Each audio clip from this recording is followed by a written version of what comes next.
प्रेमानंदे। ओम नमो भगवते वासुदेवाय। ओम नमो भगवते वासुदेवाय। ओम नमो भगवते वासुदेवाय। ओम अज्ञानतिरन्धस्य ज्ञानाञ्जनशलाकया चक्षुरुन्मिलितं येन तस्मै श्रीगुरुवे नमः। नमो विष्णुपादाय कृष्णपृष्ठाय भूतले श्रीमते भक्तिवेदान्त स्वामिनिति नामिने। नमस्ते सरस्वते देवे गौरवाणी प्रचारिणे निर्विशेषा शून्यवादी सत्यदेशतारिणे। जय श्री कृष्ण चैतन्य प्रभु नित्यानंद श्री अद्वैत गदाधर श्रीवासादि गौर भक्तवृंदा। हरे कृष्णा कृष्णा कृष्णा हरे हरे, हरे राम राम राम हरे हरे। मुखम करोति वाचालं पंगुं लंघयति गिरिं श्री गुरुदेव। हरे कृष्णा। तो आज हम लोग वामन द्वादशी है, भगवान वामन देव का जन्मदिन है, तो हम लोग उनके बारे में थोड़ा चर्चा करेंगे। तो आप जैसे गवर्नमेंट होती है, तो गवर्नमेंट में क्या होता है, जैसे कोई एक फिनांस मिनिस्टर होता है ना, और कोई जैसे मतलब जैसे इलेक्ट्रिसिटी डिपार्टमेंट, वाटर डिपार्टमेंट, ऐसे क्या तो डिपार्टमेंट होते हैं।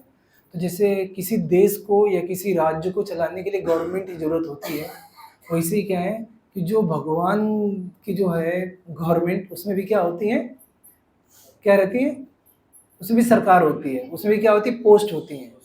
कि जैसे मतलब कि इलेक्ट्रिसिटी डिपार्टमेंट जैसे भगवान सूर्यदेव संभालते हैं, ठीक है। जैसे पानी का जो डिपार्टमेंट वो कौन संभालता है, इंद्र संभालते हैं। तो ऐसे क्या है कि भगवान की क्या है, यूनिवर्सल गवर्नमेंट है।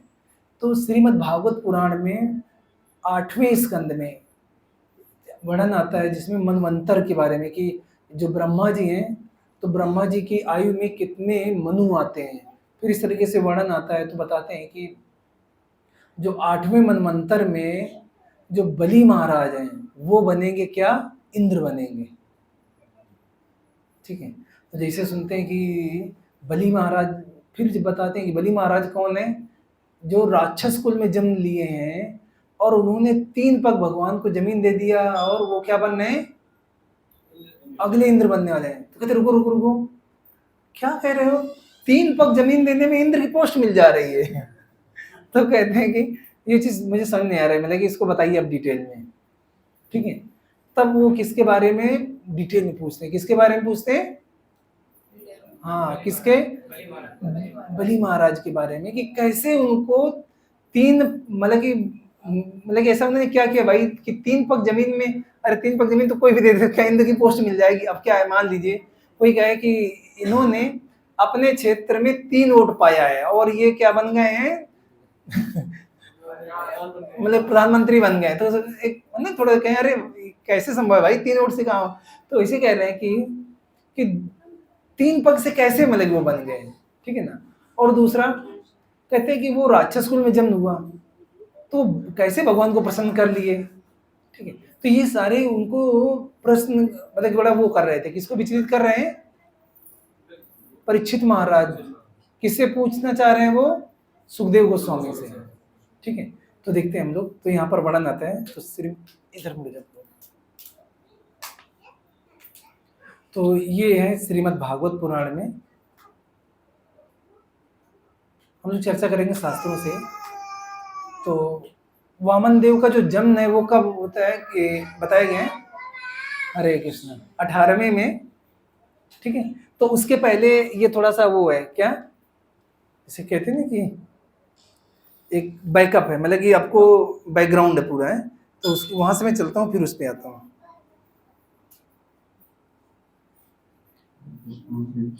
हरे कृष्ण कृष्ण कृष्ण हरे हरे, हरे राम राम राम हरे हरे, हरे कृष्ण कृष्ण कृष्ण हरे हरे, हरे राम राम राम हरे हरे, हरे कृष्ण कृष्ण कृष्ण हरे हरे, हरे राम राम राम हरे हरे, हरे कृष्ण कृष्ण कृष्ण हरे हरे, हरे राम राम राम हरे हरे, हरे कृष्ण कृष्ण कृष्ण हरे कृष्ण कृष्ण कृष्ण हरे हरे, हरे राम राम राम हरे हरे। हरे कृष्णा।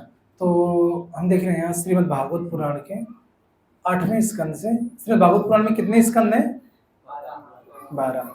तो हम लोग चर्चा कर रहे हैं कौन से स्कंद की? 8वें की। तो देखिए ये 8वें स्कंद का जो शीर्षक क्या है?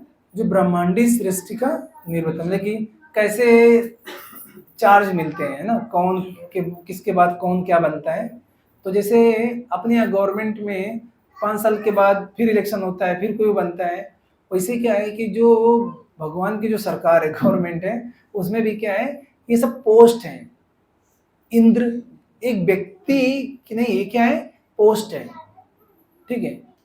जैसे सूर्य, चंद्रमा, ये सब क्या है, एक ये व्यक्ति वहां पर जाके उसको डिपार्टमेंट को संभालता है एक्चुअली। तो जैसे मनवंतर चेंज होता है तो दूसरे क्या होते हैं इसमें, दूसरे दूसरे जो भक्त होते हैं, जो लोग बहुत भक्ति किए होते हैं, या जैसे नहीं भगवान की कृपा वैसे क्या बनते हैं, वो पोस्ट को ये लोग जैसे अपने यहाँ पे नहीं जनता का आशीर्वाद मिलता है तो कहते हैं नहीं वो ये मंत्री बन गए, ऐसे क्या है कि यहाँ पर यूनिवर्सल गवर्नमेंट में भी ऐसे होता है। तो यहाँ पर देखते हैं कि कैसे वो मतलब कि इसमें, हाँ तो देखते हैं यहाँ पे, हाँ ये फिर ये सारे वो हैं तो उसमें हम नहीं जा रहे हैं, ठीक है। तो देखिए यहाँ पर विश्व व्यवस्था की पद्धति, तो यहाँ पर पूरा बताते हैं कि कैसे कौन कौन अगला मनवंतर में कौन आपका इंद्र बनेगा, कौन सूर्य बनेगा, कौन चंद्रमा बनेगा, तो ये सब इस चैप्टर में आता है, ठीक है। तो क्योंकि हमारा वो चैप्टर कौन सा है, 18वां एक्चुअली, ठीक है।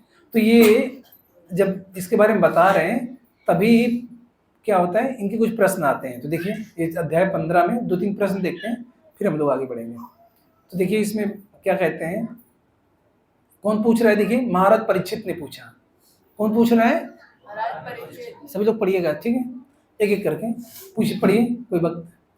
श्लोक 1-2। महाराज परीक्षित ने पूछा, भगवान सबके स्वामी है, तो फिर उन्होंने निर्धन व्यक्ति की भली भांति बलि महाराज से 3 पग भूमि क्यों मांगी? और जब उन्हें मुंह मांगा दान मिल गया तो फिर उन्होंने बलि महाराज को बंदी क्यों बनाया? मैं इन विरोधाभासों के रहस्य को जानने के लिए अत्यंत उत्सुक हूँ। हरे कृष्ण। जब ये बलि महाराज के बारे में बताते हैं कि बलि महाराज ने क्या किया, 3 पग जमीन दिया तो क्या बन गए वो अगले इंद्र, ठीक है।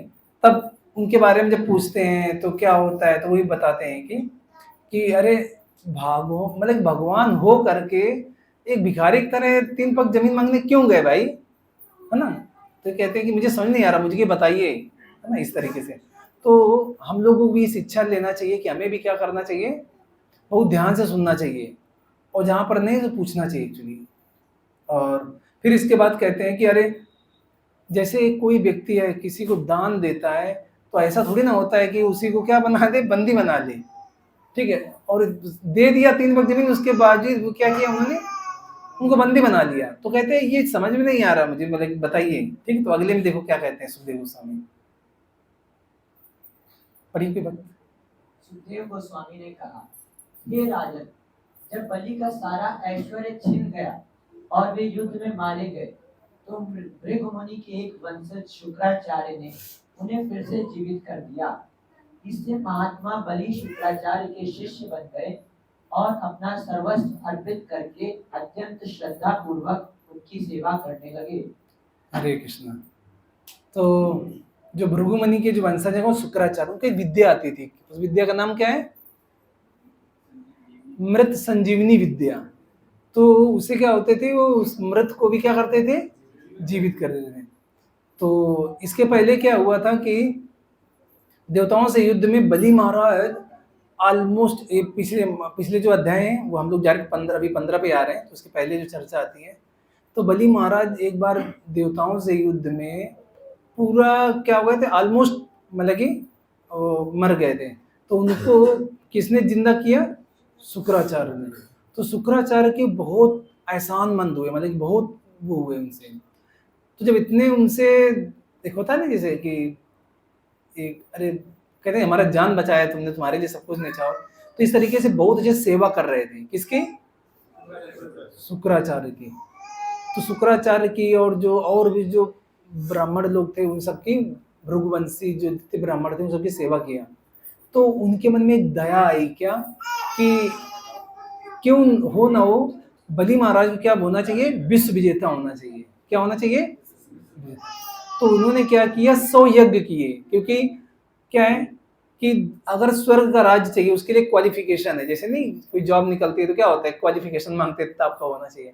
तो इसे क्या है, क्वालिफिकेशन क्या है, इंद्र की पोस्ट मिलने के लिए 100 अश्वमेध यज्ञ किया होना चाहिए। कितने यज्ञ? 100। तो उन्होंने क्या किया, 100 अश्वमेध यज्ञ संपन्न कराया और उनको विश्व जीत बनाया। ठीक है, विश्व विजेता बना दिया। वो फिर गए कहाँ पे, स्वर्ग में, और स्वर्ग में किसको हरा दिए, इंद्र, और सारे देवता अब परेशान। ठीक है, तो वो लोग जाते हैं ब्रह्मा जी के पास और ब्रह्मा जी से कहते हैं क्या, आप कुछ हमारी सहायता कीजिए, हमारा सारा राज्य छिन गया है। ठीक है, तो इस तरीके से बहुत उनसे विनम्र प्रार्थना करते हैं। तो ब्रह्मा जी उनको समझाते हैं कि देखो, इस समय इनका समय बहुत बलवान है। क्या है, बलवान है? समय। व्यक्ति बलवान होता है कि समय बलवान होता है? समय बलवान होता है। व्यक्ति वहीं रहता है, समय बदल जाता है तो राजा से रंक बन जाता है। बहुत सारे उदाहरण भरे पड़े हैं, है ना? तो जिनका समय रहता है तो वो बलवान, नहीं तो क्या हुआ, भिखारी बन जाते हैं लोग। जैसे कोई पोस्ट पोजीशन पे है, क्या है, हमेशा थोड़ी ना पोजीशन बना रहता है, कुछ समय बाद चला जाता है। अरे आदमी का देखिए यौवन चला जाता है, घर परिवार रिश्तेदार सब छिन जाते हैं, सुंदरता छिन जाती है। तो समय बहुत बलवान होता है, किसी भी व्यक्ति का हो, और समय हमेशा एक जैसा नहीं रहता। Change is the law of nature. तो कहते हैं कि अभी इनका समय बहुत बलवान है, केवल भगवान विष्णु के अलावा इनको अभी कोई भी परास्त नहीं कर सकता है। क्या कह रहे हैं, भगवान विष्णु के अलावा इनको कोई भी क्या नहीं कर सकता, परास्त नहीं कर सकता है। तो अभी भलाई किसमें, चुपचाप वहां से भाग जाओ। ठीक है, बिल्कुल भी उसके पीछे ना कि हम लड़ाई करेंगे कुछ, उनका समय बलवान है और तुम्हारा कोई होप नहीं है कि तुम कुछ जीतोगे। तो अपनी जान बचा, कहते जान बची तो लाखों पाए, सीधे वहां से अब स्वर्ग से क्या करो, खाली कर दो, निकल जाओ। तो उन्होंने उनको समझाया, तो उन्होंने कहा ठीक है। तो वो सब लोग इधर उधर छिप गए सब, और ये वहां पे क्या कर रहे थे, शासन कर रहे थे। तो एक होता है जैसे माँ का हृदय होता है ना, बड़ा करुणामयी होता है। तो उनकी जो देवताओं की जो माँ है, उनका नाम क्या है, अदिति। तो जो कश्यप ऋषि हैं, ब्रह्मा जी के पुत्र, इनकी 2 पत्नियां हैं, एक दिति एक अदिति। दिति से दैत्य आते हैं, राक्षस आते हैं, और अदिति से आदित्याज या देवता लोग आते हैं। तो ये बहुत चिंतित थी। तो इन अब पत्नी ने तो किसके पास जाएगी, पति के पास। तो अपने पति कश्यप मुनि के पास जाती हैं और कहती हैं कि मेरे बेटे सब बहुत चिंतित हैं, सब इधर उधर भटक रहे हैं जान बचा करके। ठीक, मैं चाहती हूँ कि पुनः उनको क्या मिल जाए, राज्य मिल जाए। तो कश्यप मुनि उनको समझाते हैं, कहते हैं क्या, कहते हैं कि उनके ऊपर किसका आशीर्वाद है, ब्राह्मणों का आशीर्वाद है। ठीक है, तो एक ही सॉल्यूशन क्या है, आप भगवान विष्णु की क्या करो, भक्ति करो। भक्ति इन द सेंस पयोव्रत पालन करने का था। पयोव्रत पालन का पय मीन्स क्या होता है, हिंदी पढ़ा होगा, पर्यायवाची। पय मीन्स, हाँ यस, दूध।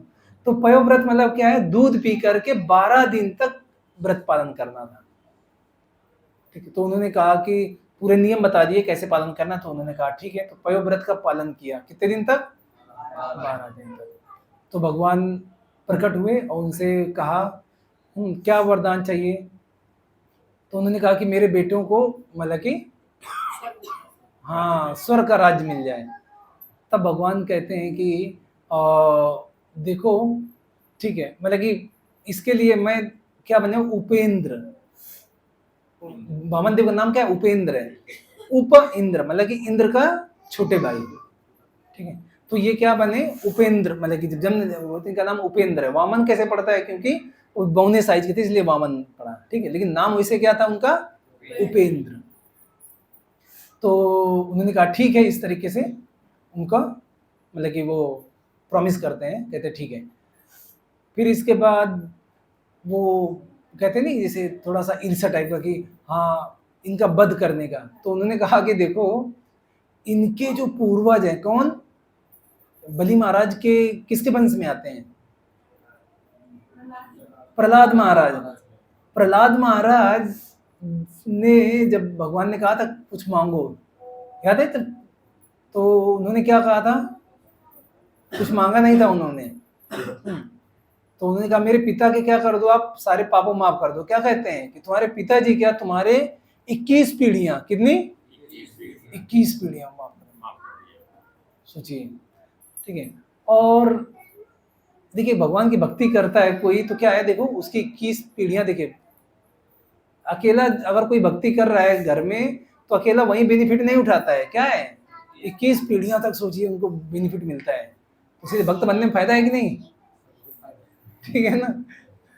तो कोई आपके हो सकता है रिश्तेदार वगैरह समझाएं कि अरे कहाँ तुम फंस गए, उसको बताओ ये गुणगान बताओ, तो क्या कहेगा, ठीक है तुम कंटिन्यू करो, तुम अच्छा है, कहेगा तुम्हारे पीछे हमारा ही भला हो जाएगा, ठीक है, कोई तुम्हें नहीं डांट रोकेगा। तो अब बलि जो उनके प्रहलाद महाराज के जो पुत्र हैं उनका नाम क्या है, विरोचन। और विरोचन के जो पुत्र हैं वो कौन है, बलि महाराज। अब बताइए भगवान पहले वादा किए बैठे हैं किससे, प्रहलाद महाराज से, तो बताइए कैसे उनको मार देंगे, ठीक है। तो इसीलिए भगवान क्या करते हैं उनको, आगे अभी आप पढ़ोगे जो बलि महाराज के जो पुत्र हैं बाणासुर, ठीक है, उनको भगवान इसलिए नहीं मारते, छोड़ देते हैं, अब उनका युद्ध पढ़िए, उनको नहीं मारते हैं भगवान, क्योंकि वो किसके पुत्र हैं, बलि महाराज के। और भगवान पहले वादा कर चुके थे इसलिए भगवान उनको भी नहीं मारते हैं। जब कितना वो करता है तभी भगवान अपनी प्रॉमिस वो नहीं करते हैं।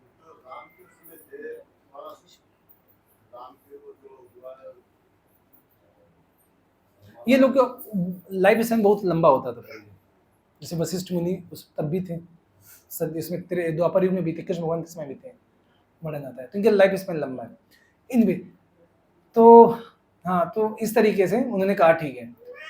तो फिर भगवान जब जन्म लेते हैं, अब भगवान का जो जन्म होता है, ठीक है, वो आज ही के दिन होता है, और कितने बजे होता है, दोपहर के समय, ठीक है।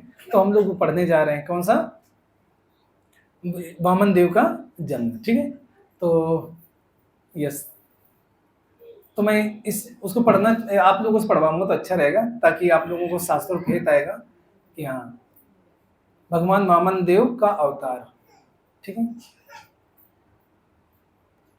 यस, कोई भक्त एक एक श्लोक पढ़ सकते हैं। यस, वामन देव का अवतार।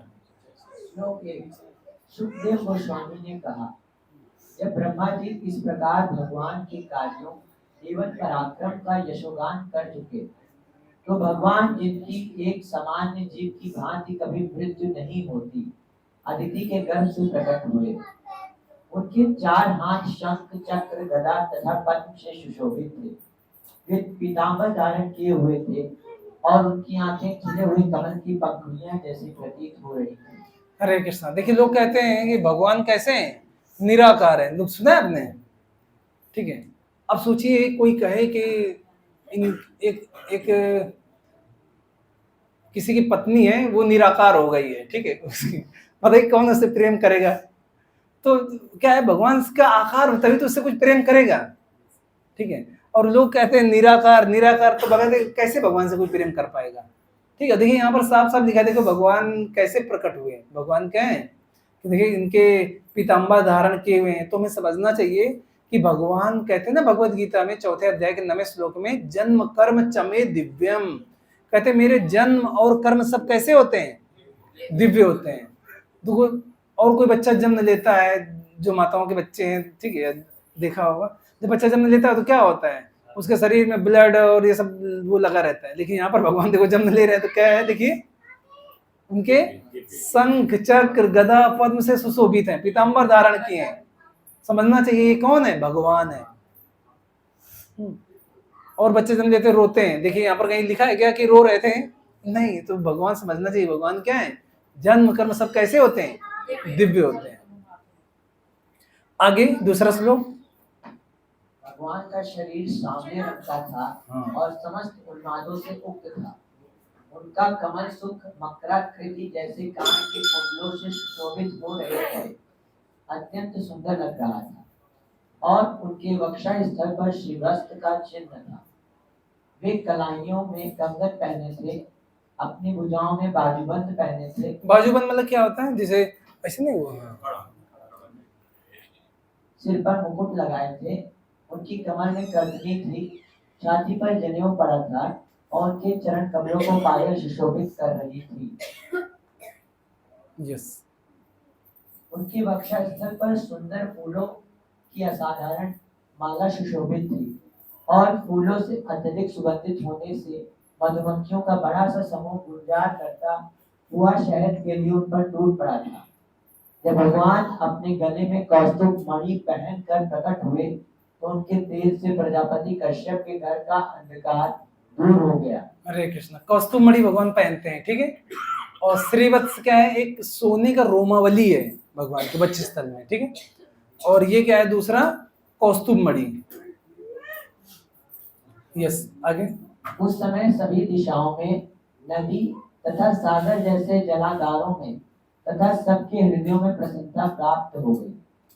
विभिन्न ऋतुएं अपने अपने गुण दिखलाने लगी तथा उच्च लोक, बाह्य आकाश एवं पृथ्वी पर के सारे जीव हर्षित हो उठे। देवता, गाय, ब्राह्मण तथा सारे पर्वत हर्ष से पूरित हो रहे। यस, आगे। श्रवण द्वादशी के दिन जब चंद्रमा श्रवण राशि पर था और शुभ अभिजीत मुहूर्त था। तो मुहूर्त कौन सा था जब भगवान जन्म होता है? अभिजीत में। यस। भगवान इस ब्रह्मांड में प्रकट हुए। भगवान की प्राकट्य को अत्यंत शुभ मानकर सूर्य से लेकर शनि इत्यादि समस्त तारे तथा ग्रह अत्यंत दानी बन गए। हे राजा, द्वादशी के दिन जब भगवान प्रकट हुए तो सूर्य मध्य आकाश में था, जैसा कि प्रत्येक विद्वान को पता है। यह द्वादशी विजया द्वादशी कहलाती है। कौन सी द्वादशी? विजया द्वादशी। यस, आगे। शंख, ढोल, मृदंग, पाणव तथा आनक बजने लगे।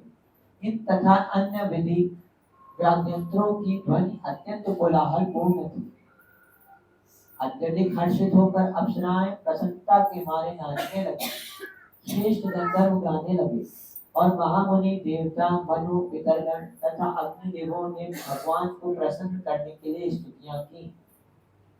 सिद्ध विद्याधर, पुरुष, किन्नर, चारण, यक्ष, राक्षस, सुपर्ण, सर्वलोक के सर्वश्रेष्ठ निवासी तथा देवताओं के अनुयायी, इन सबों ने भगवान का यशोगान तथा प्रशंसा करते हुए एवं नृत्य करते हुए अदिति के निवास स्थान पर इतने फूल बरसाए कि इनका पूरा घर ढक गया। हरे कृष्णा। तो हम लोग भी जब जन्माष्टमी मना रहे थे, राधाष्टमी मना रहे थे, तो क्या कर रहे थे? फूलों से भगवान को पूरा क्या किए थे? हाँ, यस, हम लोग परंपरा में है, देखिए, है ना। यस, आगे। जब अदिति ने देखा कि भगवान ने जो उनके अपने गर्भ से उत्पन्न हुए थे अपनी आध्यात्मिक शक्ति से दिव्य शरीर धारण कर लिया है, तो वे आश्चर्यचकित हो उठी और अत्यंत प्रसन्न हुई। उस बालक को देखकर प्रजापति कश्यप परम सुख एवं आश्चर्य के वशीभूत होकर जय जय की ध्वनि करने लगे। जय जय। यस। भगवान अपने आदि रूप में आभूषण पहने तथा हाथ में आयु धारण किए प्रकट हुए। यद्यपि उनका यह सदैव विद्यमान रहने वाला रूप भौतिक जगत में दृश्य नहीं है, तो भी वे इसी रूप में प्रकट हुए। तत्पश्चात अपने माता पिता की उपस्थिति में ही उन्होंने उसी तरह ब्राह्मण वामन अर्थात ब्रह्मचारी का रूप धारण कर लिया, जिस तरह कोई अभिनेता कर लेता है। हरे कृष्ण। तो भगवान जी सब पर्पस से आए थे, तो क्या किए? चतुर्भुज फॉर्म से किस रूप में बदल दिए अपने आप को? वामन देखो। यस, आगे। जब ऋषियों ने भगवान को ब्रह्मचारी वामन के रूप में देखा तो वे निश्चय ही परम प्रसन्न हुए। अतएव प्रजापति कश्यप मुनि को आगे करके उन्होंने सारे अनुष्ठान यथा जन्म संस्कार संपन्न किए। जब ऋषियों ने भगवान वामन देव के यज्ञोपवीत संस्कार के समय सूर्य देव ने स्वयं गायत्री मंत्र का जप किया, बृहस्पति ने जनेऊ प्रदान किया और कश्यप मुनि ने मूंज की मेखला भेंट की। माता पृथ्वी ने उन्हें जलचर प्रदान किया तथा वनस्पतियों के राजा चंद्रदेव ने उन्हें ब्रह्मदंड अर्थात ब्रह्मचारी का दंड प्रदान किया। उनकी माता अदिति ने उन्हें कौपीन के लिए वस्त्र तथा स्वर्गलोक के अधिनायक देवता ने उन्हें छत्र प्रदान किया। हे राजन, ब्रह्मा जी ने अव्यय भगवान को कमंडल प्रदान किया। सप्त ऋषियों ने कुशा और माता सरस्वती ने उन्हें रुद्राक्ष की माला भेंट की। जब इस प्रकार से वामन देव का यज्ञोपवीत संस्कार पूर्ण हो चुका तो यक्षराज कुबेर ने उन्हें भिक्षा मांगने के लिए भिक्षा पात्र एवं शिव पत्नी ब्रह्मांड की परम साध्वी माता भगवती ने उन्हें पहली भिक्षा दी। इस प्रकार सबके द्वारा स्वागत किए जाने पर ब्रह्मचारियों में श्रेष्ठ वामन देव ने अपना ब्रह्म तेज प्रकट किया। इस तरह महान संत ब्राह्मणों की उस पूरी सभा में वे अपनी सुंदरता में अद्वितीय लगते थे। तत्पश्चात श्री वामन देव ने यज्ञ अग्नि प्रज्वलित की, पूजा संपन्न की और यज्ञशाला में यज्ञ किया।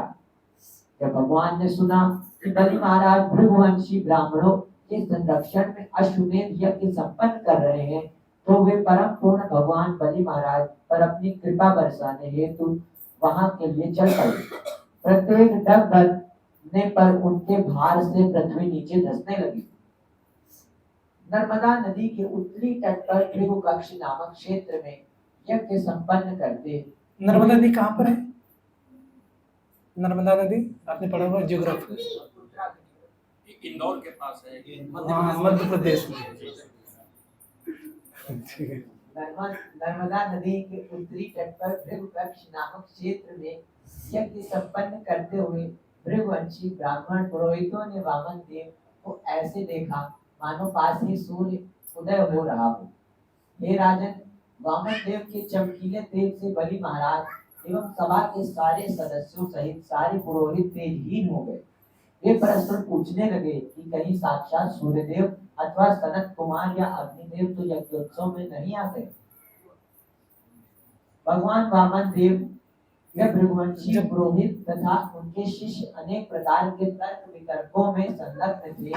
उसी समय भगवान वामन देव हाथों में दंड, छाता तथा जल से भरा कमंडल लिए अश्वमेध यज्ञशाला में प्रविष्ट हुए। भगवान वामन देव मूंज की मेखला, जनेऊ, मृगचर्म का उत्तरी वस्त्र तथा जटाजूट धारण किए हुए ब्राह्मण बालक के रूप में उस यज्ञशाला में प्रविष्ट हुए। उनके तेज से सारे पुरोहितों एवं उनके शिष्यों का तेज घट गया। वे अपने अपने आसनों से उठ खड़े हुए और प्रणाम करते हुए सबों ने समुचित रीत से उनका स्वागत किया। भगवान वामन देव को देखकर परम प्रफुल्लित बलि महाराज ने परम प्रसन्नता पूर्वक उन्हें बैठने के लिए आसन प्रदान किया। भगवान के शरीर के सुंदर अंग उनके शरीर की सुंदरता को योगदान दे रहे थे। इस प्रकार मुक्तात्माओं को सदैव सुंदर लगने वाले भगवान का समुचित स्वागत करते हुए बलि महाराज ने उनके चरण कमलों को छूकर उनकी पूजा की। देवताओं में सर्वश्रेष्ठ ललाट पर चंद्रमा का चिन्ह धारण करने वाले शिव जी विष्णु के अंगूठे से निकलने वाले गंगा जल को अपने सिर पर भक्ति पूर्वक धारण करते हैं। धार्मिक सिद्धांतों को जानने वाले होने के कारण बलि महाराज को यह ज्ञात था। फलस्वरूप शिव जी का अनुसरण करते हुए उन्होंने भी भगवान के चरण कमलों के प्रक्षालन से प्राप्त जल को अपने सिर पर रख लिया। हरे कृष्णा। तो जब भगवान 3 पग में नहीं, 1 पग में आकाश, 1 पग में पाताल नापते हैं, तो क्या होता है कि भगवान का जो नख है उससे क्या होता है, उसमें छेद हो जाता है अपने यूनिवर्स में। ठीक है, तो उससे क्या होता है, जो जल आता है भगवान के चरण कमलों को धुलता हुआ, तो उसको क्योंकि बहुत वेग था तो उसको कौन रखता है, ब्रह्मा जी अपने कमंडलों में। पीछे भगीरथ नहीं तपस्या कर रहे थे, तब उस समय ये था सबसे बड़ा प्रश्न कि ऊपर से आएंगे तो यहाँ पे कौन वो करेगा, तो उसको कौन अपने सिर में धारण करता है। तो देखिए ये भी एक दृष्टांत बताता है कि शिव जी क्या कर रहे हैं, अपने सिर में किसके, भगवान के चरणों का धुवन रख रहे हैं। ठीक है ना, तो इससे पता चलता है कि कौन बड़ा है। हाँ, ठीक है, तो वो अपने सिर पे रख रहे हैं किसको, जो भगवान के चरणों के धोवन है, गंगा जी। यस, आगे। देवताओं में सर्वश्रेष्ठ ललाट पर चंद्रमा। तब बलि महाराज ने वामन देव से कहा, हे ब्राह्मण, मैं आपका हार्दिक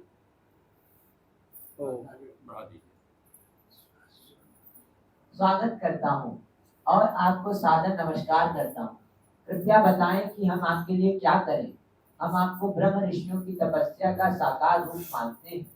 हे प्रभु, आप कृपा करके हमारे घर पधारे हैं, अतः मेरे सारे पूर्वज संतुष्ट हो गए।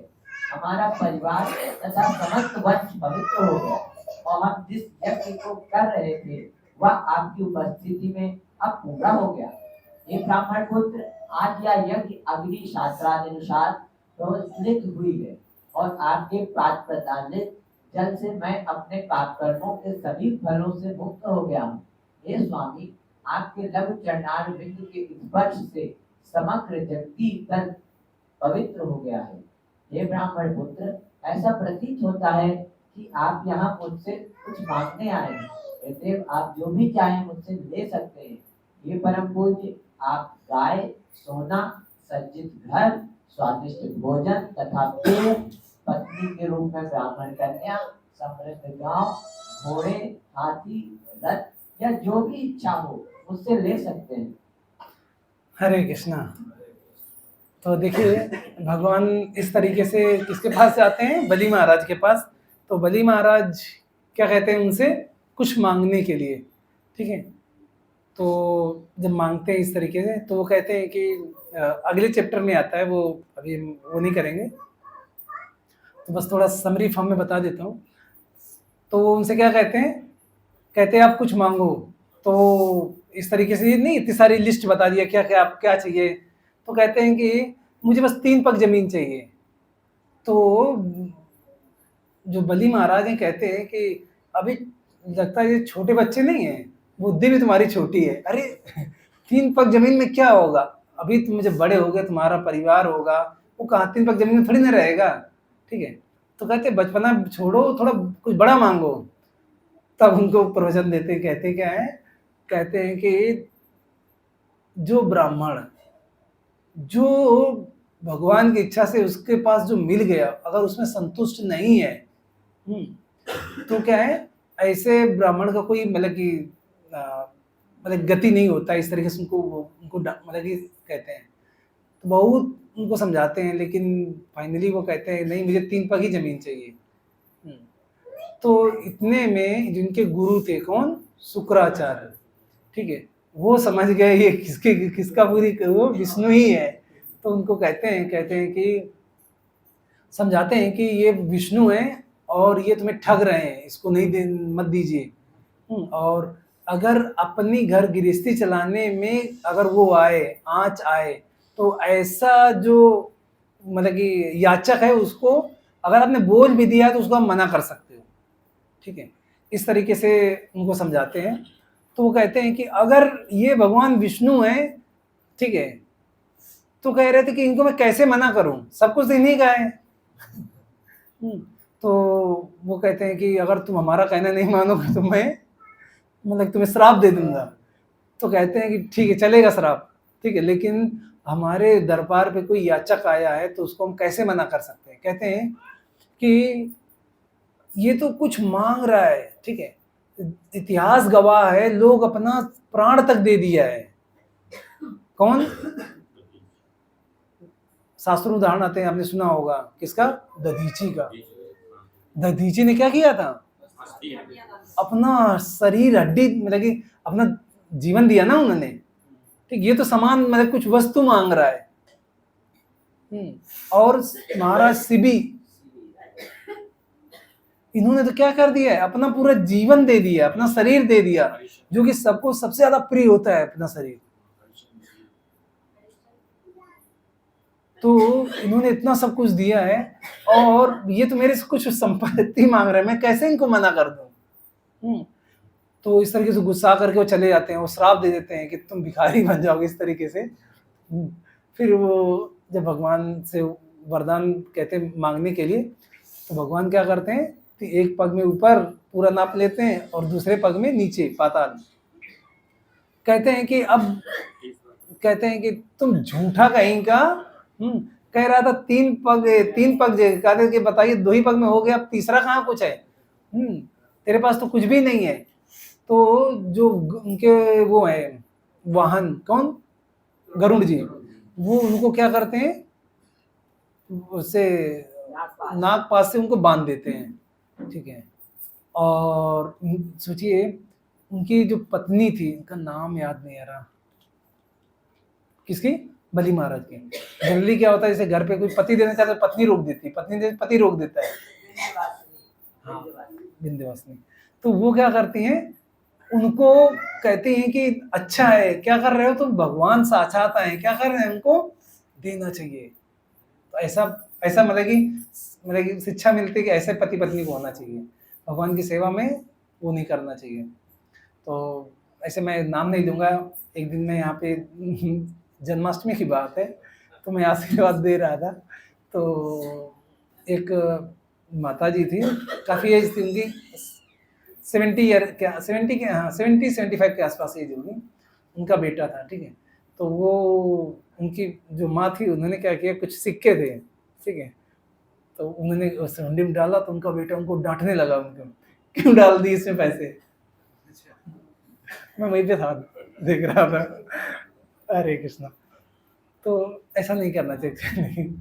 एनीवे क्या है, देखिए जो कुछ हमें, इसीलिए शास्त्रों में वर्णन आता है, भगवान पेड़ों का बहुत गुणगान करते हैं।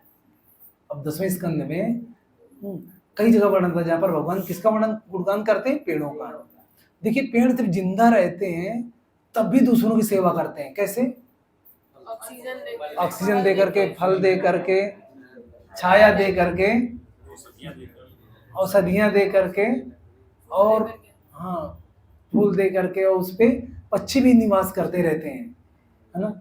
और जब पेड़ मर जाता है, मतलब कि तो क्या कि उससे कुछ फर्नीचर बन गया, भगवान के सिंहासन जैसे बन गया, ठीक है। तो देखिए मरने के बाद भी क्या है, दूसरों के काम आ रहा है। और फर्नीचर जब टूट गया तो क्या है, उसको जला करके क्या करते हैं, सर्दियों में आग तापते हैं, खाना बनाने का काम आ जाता है। और उसके बाद राख बन गया तब भी क्या करता है, भूमि के बर्तन धुलने का काम आ जाता है। और उसके बाद क्या है, हाँ, फिर जमीन की उर्वरा शक्ति मतलब बढ़ाता है। तो ये पूरा जीवन दूसरों के हित के लिए दे देते हैं। हमें सोचना चाहिए कि हम क्या कर रहे हैं, क्या अपने लिए जी रहे हैं, अपने लिए तो क्या करते हैं, जानवर भी जी लेते हैं, कुत्ता बिल्ली भी जी लेते हैं, है कि नहीं। तो और फिर ऐसे क्या होता है कि जो सोचता है सिर्फ अपने ही लिए सब जीते हैं, तो क्या होता है, इन लोगों का कोई क्या नहीं है, गति नहीं है। तो इसमें आता है, एक श्लोक आता है, देखिए, अच्छा उसमें आगे जाना पड़ेगा, ठीक है। एनीवे तो ऐसे लोगों का बहुत वो किया गया है, क्या कृतज्ञ कहा गया, ऐसे लोगों क्या कहा गया है, कृतज्ञ। कृतज्ञ मतलब जो किए उपकार को ना माने। तो पृथ्वी कहती है, उसमें दूसरे स्कंद में वर्णन आता है, इसमें पृथु महाराज से माता धरती कहती है कि मतलब कि मेरे ऊपर जो बड़े बड़े पहाड़ हैं ना, वो मुझे भार नहीं लगते हैं, लेकिन मेरे ऊपर जो कोई कृतज्ञ व्यक्ति रहता है, ठीक है, वो मुझे इतना भारी लगता है, ठीक है, उसका मैं भार नहीं सहन कर पाती। सोचिए माता पृथ्वी खुद कहती है। तो हमें समझना चाहिए कि देखिए भगवान की कृपा से हमें क्या नहीं मिला है कि नहीं। तो हमें क्या करना है, भगवान के क्या होना चाहिए, सेवा करना चाहिए, यथाशक्ति हमें सेवा करना चाहिए। तो श्रीमद् भागवत पुराण में एक श्लोक आता है 10वें स्कंद में, कोई भक्त को याद है,